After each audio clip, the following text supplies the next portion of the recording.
Hi, welcome to the Visionista podcast. I'm your host, 𝐊𝐞𝐞𝐲𝐢 of Nor Marketing and PR. This podcast is for entrepreneurs where we talk about business and work-life balance.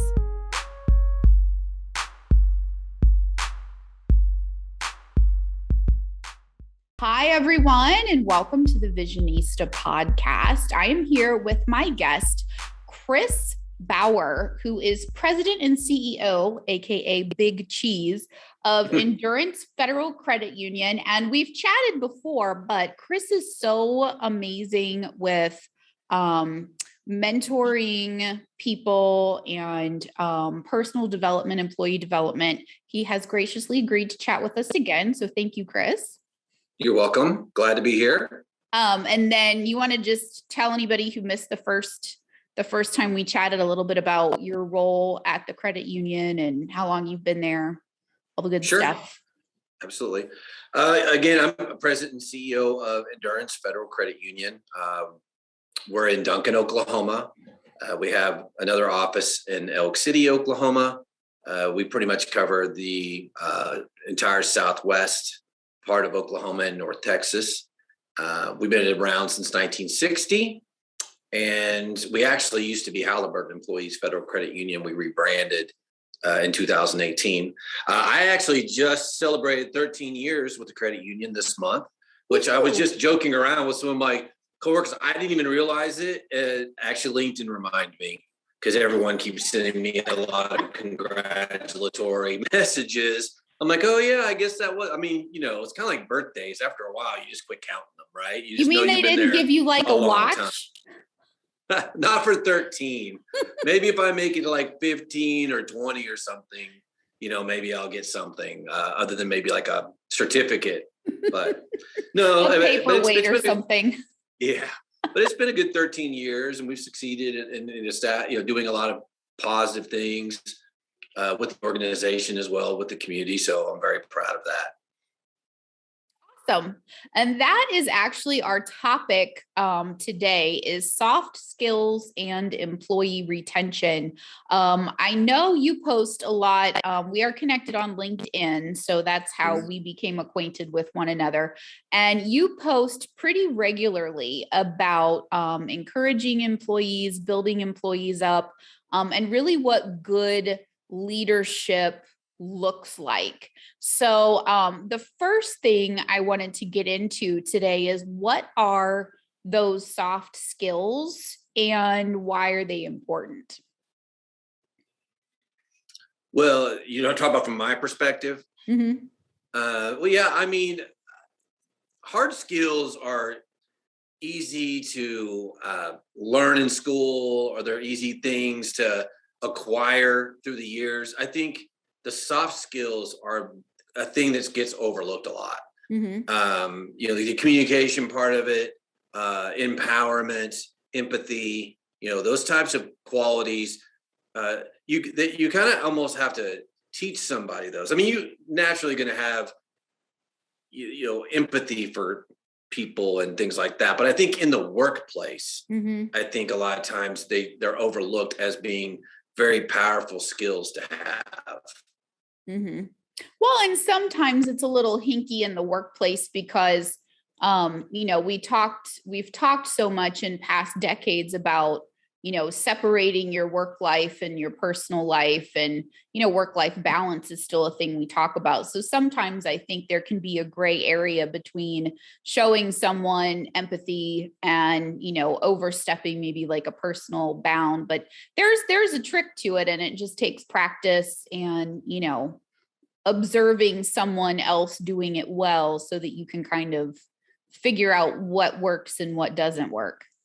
Yeah, I think you don't want to come across, I think some supervisors, especially older supervisors, I don't want to come across as soft. Mm-hmm. And I think sometimes, truly caring and empathizing and even loving your staff, I think that comes across as soft. Mm-hmm. And again, having a big heart doesn't make you a soft person. It just means that you understand and care. And, and with the next generation of employees that are out there, a lot of them really put the soft skills over the hard skills when it comes to, retention, like you mentioned, Mhm. kind of organizations that they want to work for. It's Mhm. really important for them, to be empowered, to have the ability to be developed and trained on some of these skills, other than just like you said, having to have a master's degree and Mhm. those types of things. I think the soft skills are really overlooked Mhm. today. Mhm. And they're valuable. They are incredibly valuable. So, um, if you are a manager, how do you mentor someone to teach them those soft skills? Like, what are some best practices so that you can show? I don't even want to say like younger or newer employees, because everybody always has an opportunity for learning. Exactly. How can you mentor someone in some of those soft skill areas? Well, and again, in my position, I don't necessarily direct mentor all of my staff. Obviously, I think what it starts with me, and then it goes down to the people that I do supervise. Mhm. And I think you have an ongoing communication, and I like you said, a mentoring sessions with them about how you would like to see the organization go, Mhm. and that you would like them to develop these kinds of skills themselves and help them develop them, and then they can pass that on down. Mhm. I think we do that very well here in this organization. I think the culture that we provide for our staff is we try to be family focused, and we try to be empathetic about, again, there's a fine line between personal and professional life, but we Yeah. we really try to be very understanding and empathetic that people do have stuff outside of work. And we try to encourage them to you know my actual employees, I try to encourage them to be empathetic to those things that go on in their employees. Just 20 years ago, it was pretty much, get to work on time. I don't care what's Mhm. going on in your personal life. Don't bring that to the office. You kind of have to differentiate the two. And nowadays, I think it's important that you work with your employees on that. Mhm. It seems like a good balance of that is most of our ability to be able to work remotely. So, like, if you have a sick kid, you could still take care of Sure. a couple of things that are super hot button. Top of, what am I trying to say? It's Friday and my brain is fried. The Well, I stuff mean, that's super important for today, you can still get some things done. You can still work remotely if you're taking care of a parent or a child, or and again, there's that goes bad back to weather. flexibility. Yeah, it goes Mhm. back to flexibility with the actual employer. I mean, obviously, there's some positions I have that can't happen. Yeah. I can't have a teller working from home, Hmm. um, but we still try to, just show, you know, understanding if they can't be in because of whatever they have going on in their personal life, as much as we possibly can, to still run the organization. And but yeah, but I do have some people. I mean, I had a marketing person recently that worked a little bit from home, because of whatever things that she had going on, that she couldn't come into the office. So we're very open to that. We have that Hmm. as a possibility. We are still 100% in office. Hmm. We never went completely remote. We had a few Hmm. employees that did work remote for a period of time, Hmm. uh, but for the most part, we've been back in office, and just doing our thing here. Hmm. Well, as you mentioned, banking is a little different. The teller needs to Mm. be there in person. You can do stuff through ATM, and we have like digital remote tellers here with the bank that I use, but there still has to be a person there to take checks and give you cash, and that. So it's a little bit different. But um, if you were in charge of a business, either like the owner or the manager of a business, and you wanted to go about changing the culture to be a little bit more flexible with people, where would you start? What do you think is the most important thing if you wanted to try and change the culture where you are? Well, I think you would probably start.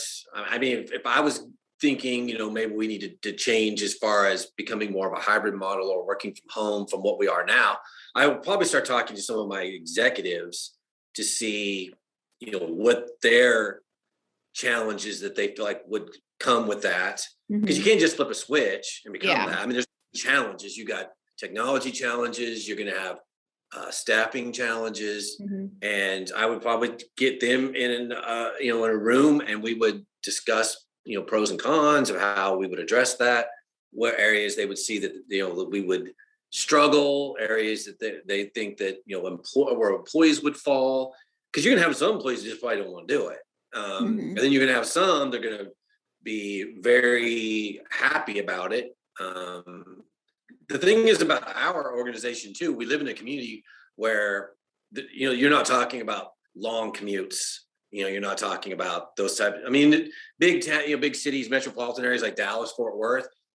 If I was traveling an hour one way every day, it'd be awesome for me to work from home and not have to worry about getting out Mhm. in traffic and dealing with that. Of course, you have the daycare issues with some places, that they didn't have a place to take their children. Mhm. So yeah, I think I would probably start with, talking to my management team and just discussing, you know, the options that we have and how as an organization we would fit Mhm. into that model anyway. Mhm. So you would take the temperature of your people to see like what they were feeling and what they were wanting before you would implement anything new. Yeah, I mean, I Okay.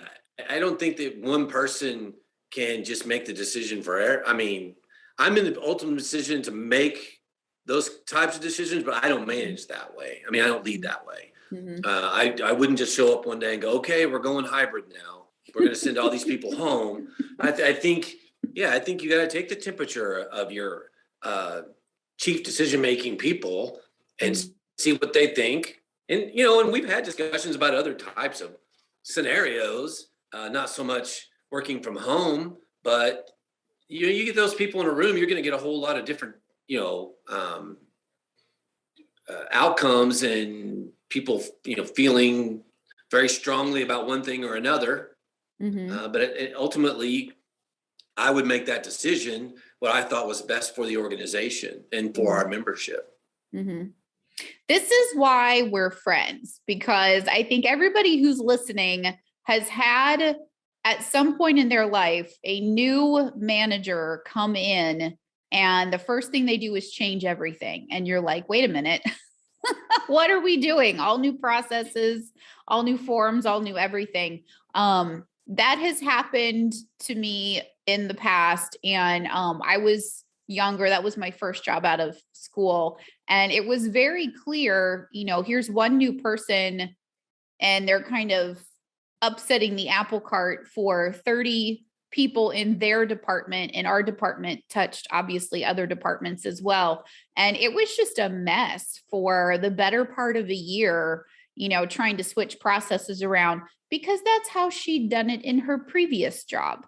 So I learned early on that that's really not a good way to manage, because we have two eyes and two ears and one mouth for a reason. Observe what's going on and see if you can improve upon it instead of just coming in and making wild changes and upsetting everything. So Well, that's and, also and not a good way to win friends and influence people. But yeah, and listen to people. I mean, they Mhm. may have something that's a better, mousetrap, so to say, than maybe the way you always did it before. The famous last words. We This is the way we've always Always done done it. it. Right? Because I've come in and taken over organizations. I mean, this isn't my first CEO job, and I definitely made sure that when I came in there, I didn't say, all right, we're going to make all these wholesale changes without even talking to anyone or listening to anyone or Mhm. actually evaluating. The first thing I did is I came in, I did nothing but Mhm. observed and listened, and then started, taking notes, mental notes of things I see. I would have one-on-ones with the executive team, and what would you change? What would you keep the same? What do you like? What do you don't like? I'm not necessarily going to follow everything to the letter of what they're saying, but I take it into account before you make that decision. Because like you said, you don't want to come in and alienate everyone from the very beginning. And that's exactly what you're going to do if you just come in and start making a bunch of wholesale changes without at least talking to your key people first. And I think that's one of the things why we've been able to keep our executive team together for such a long time. I think my CMO has probably been here the least amount of time, and she's been here about 3 years. But my VP of lending's been here for 12. My VP of operations has been here for 17. Accounting's been here for 10. So our key people have been here a very, very long time. And I think it's a testament to how we run our organization.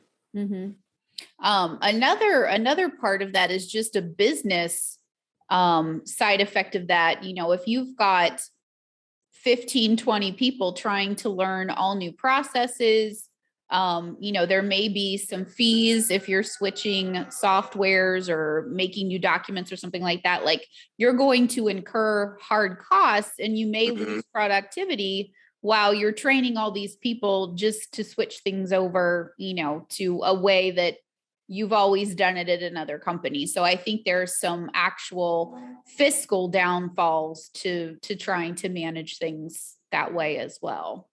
I agree completely. Yeah, and in an organization like the banking industry, when you change a core, it's a big step.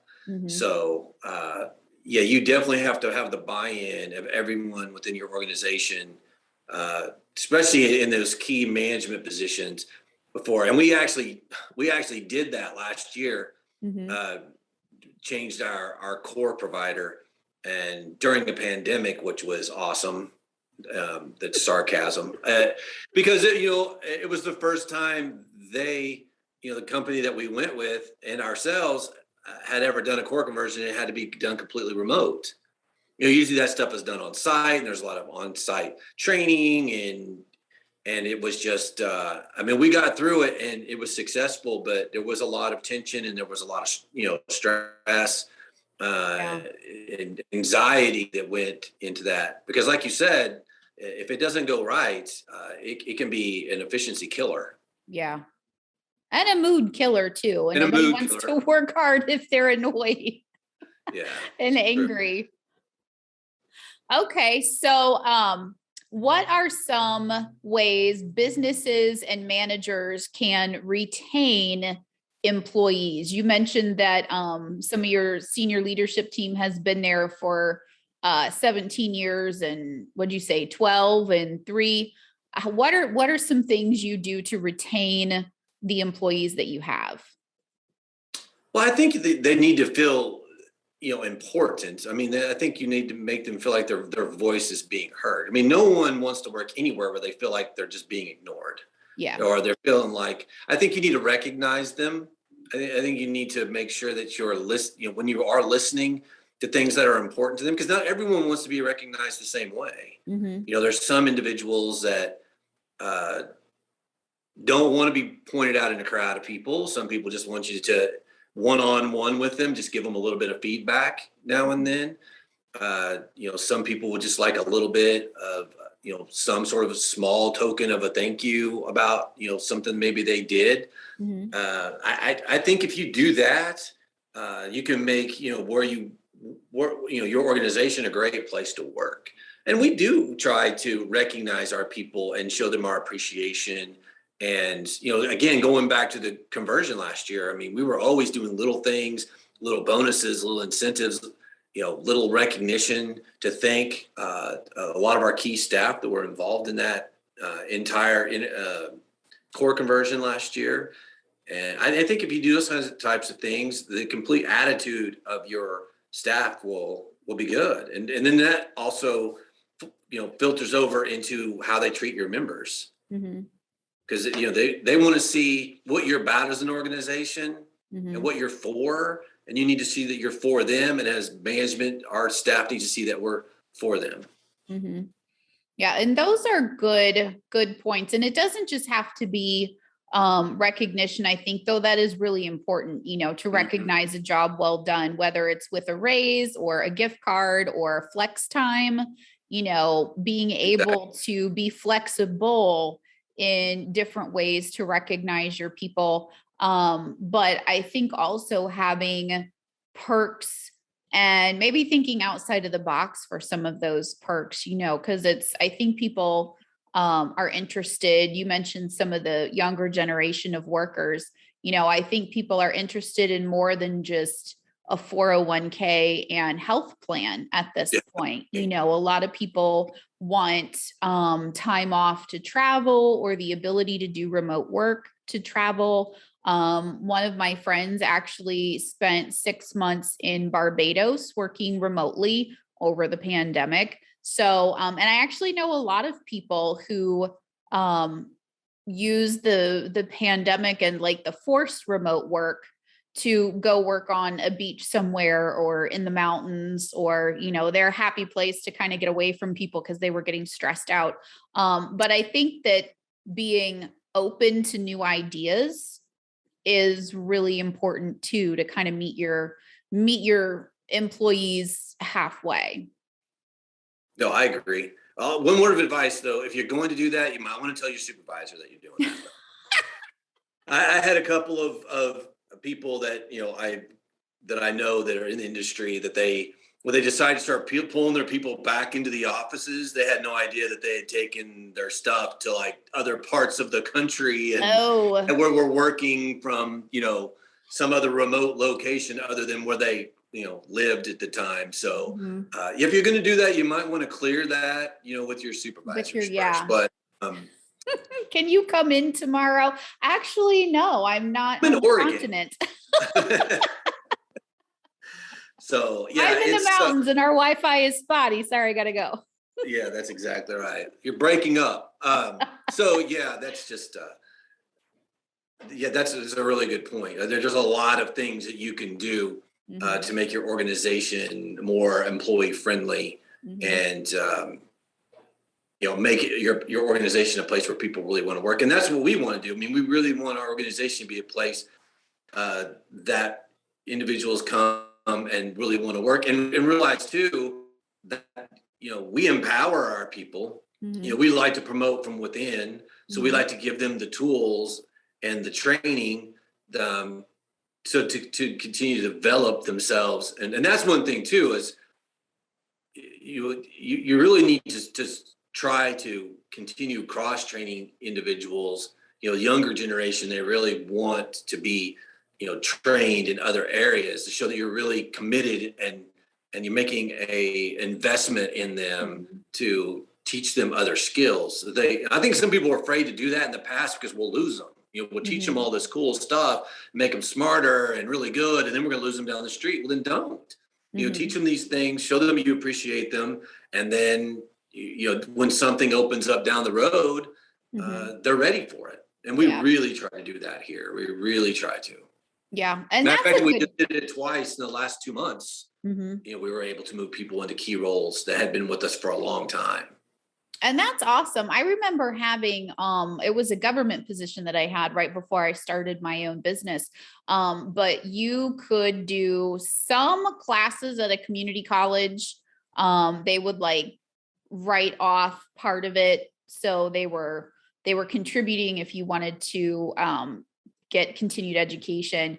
But before that, it was something that had always been talked about, but the managers and senior leadership team were kind of like, well, why would we pay for them to go to school? Then they'll just leave us.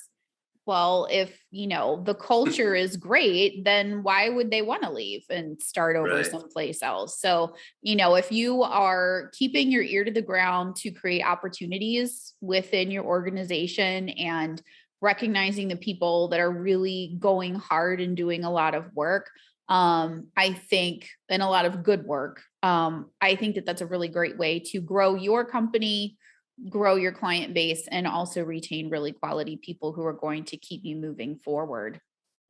And shouldn't we want these individuals to succeed, even if it's not with us? I mean, that's the way I look at it. I mean, I would never want to hold anyone back from an opportunity, especially if I just didn't have that to give them. And, if they gave me, a lot of good years of, working for me, I mean, because I haven't worked at the same place for the last 30 years. You know, Mhm. I left to take on other opportunities and was appreciative of the ability to learn and develop in the other places that I was at. Mhm. And I made a lot of good friends and mentors along the way. And I would hope that they would think the same thing about me and the others in this organization, because people are going to move away. There's going to be things outside their control that they aren't going to stay within your organization. Yeah. And I would like to think that you're going to leave a legacy yourself of things, with other people that may have worked under you at some point in time. Mhm. You just keep That's paying the it forward. plan. Yeah. That's the plan.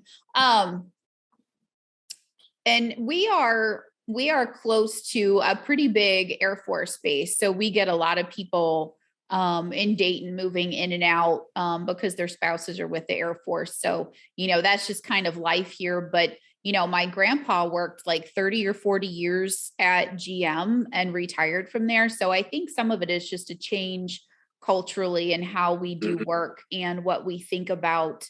I guess our expectations for a job, 50, 60 years ago, you wanted to go to work for one company and, pay into your retirement and then, kind of cash out at 65 or whatever the number was then. And I don't know that people have that expectation now. I think people kind of expect to do many different things. A lot of people get, degrees and things that they never use because they figure out they'd rather do something else. So I think just the way culturally we see work and careers has changed a lot over the last few decades as well. No, I agree. Yeah, for sure. And yeah, I mean, I think that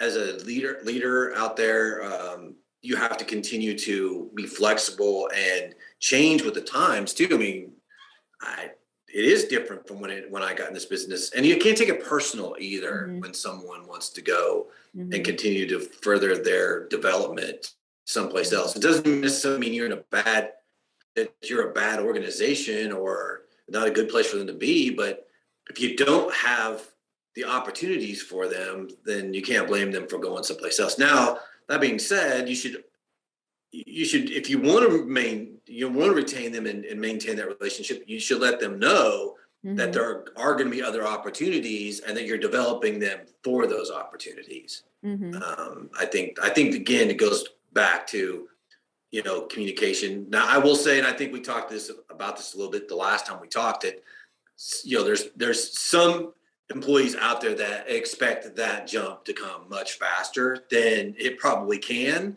and they Mhm. need to have realistic expectations. Mhm. I think you can't say, well, I graduated from college, so I need to be the president now. Well, it just doesn't work that way.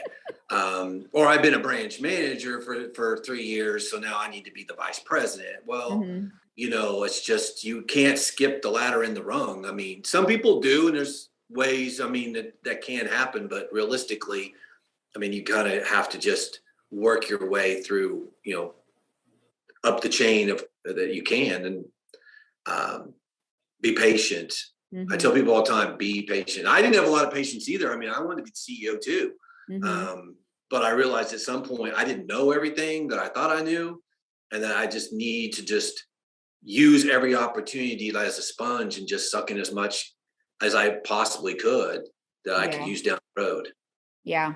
My grandma used to say all the time, Rome was not built in a day because I wanted like all of the things and I wanted them now. And I didn't understand. I Mhm. was kind of a weird kid too. I 100% believe in reincarnation and I don't believe this is my first rodeo here. And so I remember being in third grade, having very adult like thought processes and being very frustrated with the adults around me who are like, you're a kid. We don't really care what you have to say. She would always tell me, Rome is not built in a day. You have to be patient. You have to grow and learn and do all these things. And what you said about, managing expectations, that is a current conversation theme that I have quite regularly with my teenage daughters who Mhm. are driving age. And my 15-year-old here in Ohio, they can get their learner's permit, their temps at 15 and a half. For her, that is next Wednesday. So she really thinks that on her 16th birthday, March 1st, she's going to awaken and go outside, and there will be a Dodge Charger with a big bow on it in our driveway for her. And I said, Sophia, I love you, but we need to talk about your expectations. We need to manage those because that's not going to happen. So, here are our options. And you're going to have to pick, but you need to manage what's realistic. So I think just in life, managing expectations is a good thing. And if you aren't sure, there are plenty of people around you who have been in different positions, older, wiser, been around the block, whatever, that you can say, hey, is this realistic? And if they advise you, not so realistic, having the humility to say, maybe I need to reconsider my expectations here, because if you don't, you're going to be frustrated and you're going to set yourself up for failure.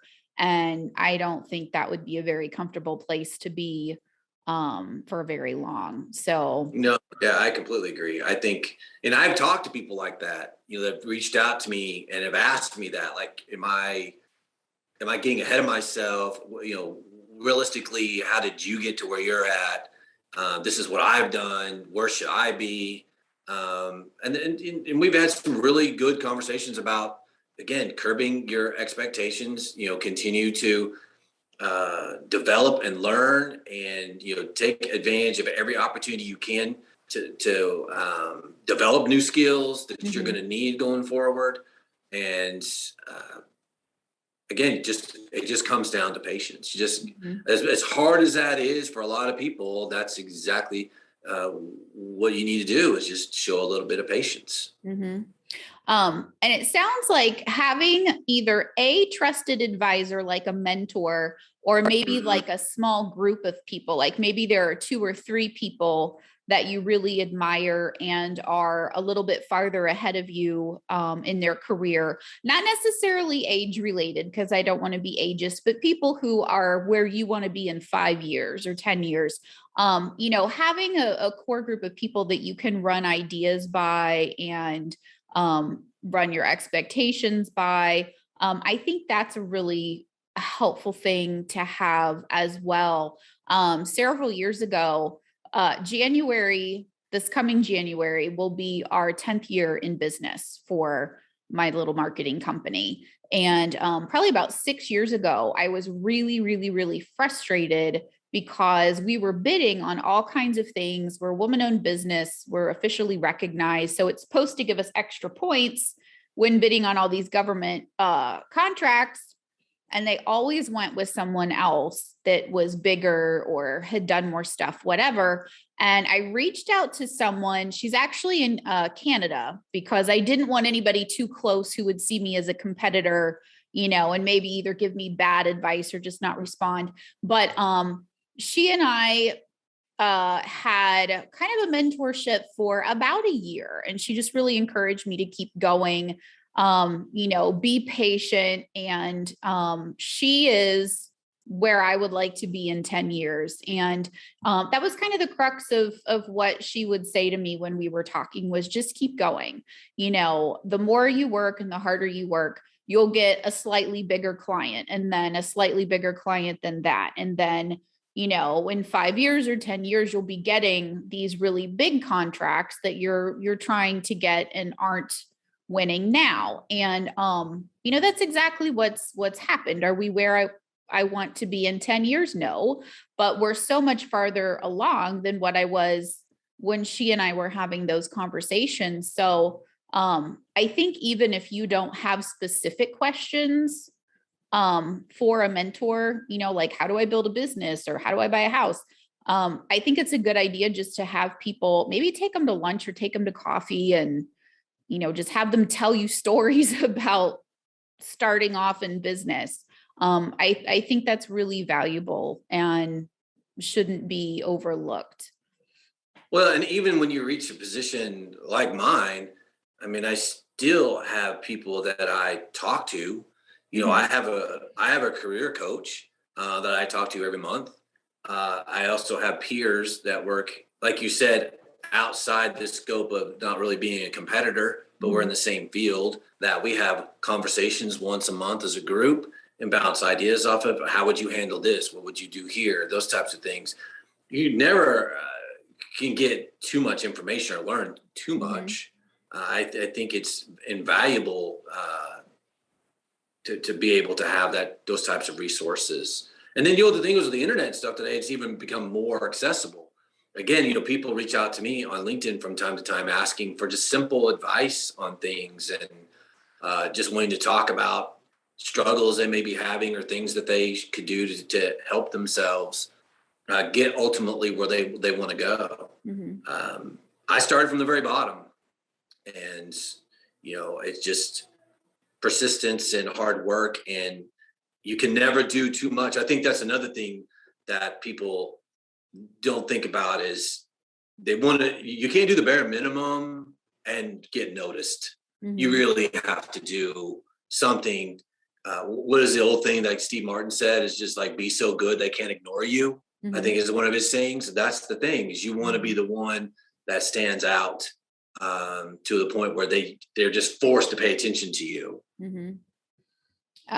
We have a client who does catering. She does big events like weddings and things. And then she also does like business meetings, box lunches, that kind of stuff. And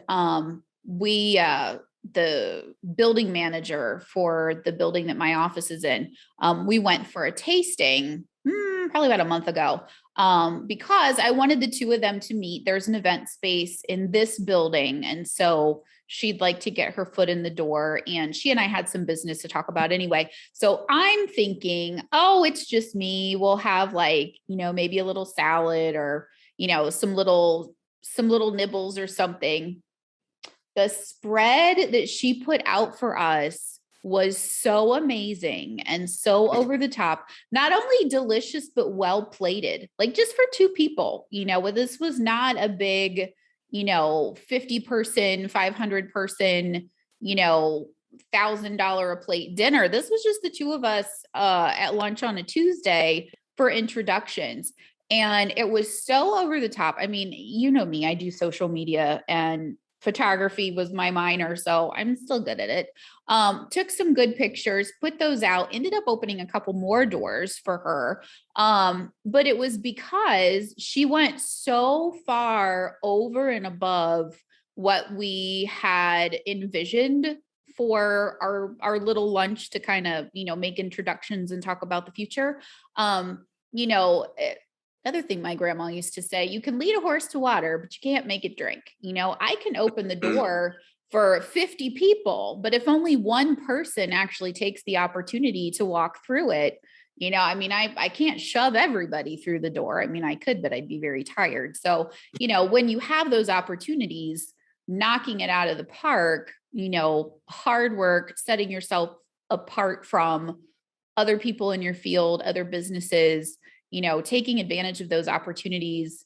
I don't think we talk enough about that stuff either. It's the little stuff that matters. The devil's in the details, right? So I think people need to keep that in the back of their mind as well. Well, again, it goes back to, if you do the little things for your staff, then that's going to carry down to how they treat your customers / members, and do the little things for them that kind of going above and beyond, which may be a small thing, but to your customer or your member, it's a huge thing. That, again, they're going to tell some friends about, wow, I got this treatment when I was, down at Endurance Federal Credit Union. You got to go check them out. They're just an amazing organization to do business with. And again, it all starts with me going down to my team, down to their team, and so on. And then it's going to show out in the community and with our membership. And that's no pressure. But I think we're really, really getting there. I think, implementing some of the things that you and I have talked about outside of some other things that we're doing here within our organization. Anyone who follows us on LinkedIn sees we like to have fun. That, we're I have a really good group of people that I'm very proud of, and that I really care about. And I think they really care about this organization too. And I think it really shows in the kind of footprint that we're continuing to develop in this community. I think so. That's one of the things I like about following you is every single day you have some kind of uplifting and inspiring post about leadership and managing, and that's nice. I don't think I've ever seen a negative or a political thing on your page on LinkedIn. It's all very, positive. Here's how to rally your team and, keep things moving forward. And, I think that speaks to who you are as a person and your leadership style. And, I think you attract people doing that. Right. So I think those are some good habits to have if you are leading an organization. Well, and the thing is, you have to actually believe that. I mean, you have to really walk the walk, as they say, as far, and I would like to think that I do that. I would like to think that my staff feels, and sometimes I post stuff that just touches someone as an individual, because we're all going through stuff sometimes. Yeah. I mean, you just don't, you can't ever tell it, but all of us at some point in time, even with all the positive stuff that I post, there's always, you've got something going on that you just need to let someone know it's going to be okay. Just keep trudging ahead. Everything's going to be all right. Just, stay positive as you can, even in a situation where it seems like there's nothing to look positive about. Yeah. The sun will shine, and just, keep plugging away. Yeah. No, I agree. All good stuff. Oh, geez, I just looked at the clock. So we are approaching 45 minutes here. So I want to be cognizant of your time. Talking about soft skills and employee retention, if you had one final thought to leave with a business owner or a business leader who wanted to do their best leading their organization, maintaining relationships with people, retaining really good quality employees, what would you say? I'd say it would again go back to the, giving the employees an opportunity to learn, giving them the training, giving them the time to maybe, set aside and do some self-development or that they needed to do. I think today's employees really want to see that you're invested in them, that they really want to see that you care, that, you're just not going to throw them into a job and say, here, best of luck to you. They really want to see that you care about them as a person and that you care about their progressing within your organization. I think that, to me, that's what they need to understand, that you really care about them. And you need to show that you care about them. Yep. Talk is cheap. Actions are where it's at. Right. We can all do the whole, roll out some sort of, culture thing and do some training and bring some speakers in, but that lasts about that long. Yeah. It needs to be continually grown and groomed. And again, I think that if your employees really can really tell you care about them, then you're doing a really good job. Because they're going to see right through you if you're really not sincere about it. Yeah. Because that's a daily thing. That's not just a, once a year when you do the employer reviews. That's an everyday thing. So, and I think I saw something the other day that it was some ridiculous number, like 72% of individuals want more than just an annual review anymore. They want you to give them more feedback, give them more opportunities to, to sit down and be mentored and developed. And that's a big number. And but I from what I see in my own organization, I believe that's true.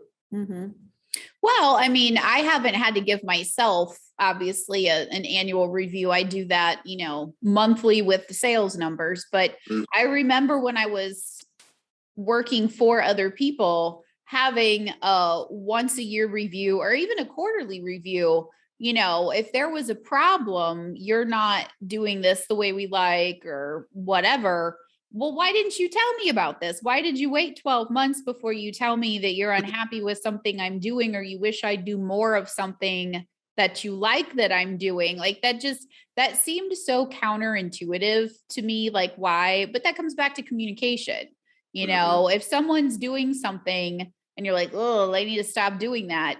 Don't wait 11 and a half months until they have their review. Pull them aside and say, we really need you to stop doing this and do this other way. And the same thing with people doing things really well. Why wait 6 or 12 months if you can tell them, hey, this is amazing. Thank you so much. We'd love to see more of this out of you. That seems to be a really great way to correct problems and encourage good things that are happening. So that never made sense to me when I was working. So 70% does not surprise me as a number, because there were a couple times I was baffled. I was like, wait, what? And I have short-term memory anyway. So I'm like, okay, wait, what are we talking about? I need an example. Like, I don't remember this at all. So well, I just gave my executive team and management team earlier this year a book by Kim Blanchard called Whale Done. I don't know if you've ever read it. And it's whale done like a killer whale. Okay. And that's kind of the premise of the book. It's a very short read. I mean, you could probably read it in a day. But the premise of the book is essentially constant feedback and finding people doing things right. And then making sure, like you mentioned, you're pointing that out to them on a regular basis. And it could be something very, very small. It doesn't have to be a big thing. Yeah. But I recommend that reading to any leader or potential leader out there. Kim Blanchard is obviously well known as someone who has a lot of, leadership books and things out there that's, held true over time, and people quote him a lot. But it's a very good book, so I definitely recommend it. Awesome. Well, I'll make sure I put a link to that in the description here of our chat. And then I will also, if it's all right with you, put a link to your LinkedIn. So if anybody wants to connect with you and follow your daily dose of inspiration, they can. Okay. And thank you for hopping on and chatting with me again for the Visionista podcast. This has been Chris with Endurance Federal Credit Union, and we will see you later. Thanks. All right. Thank you. It's my pleasure.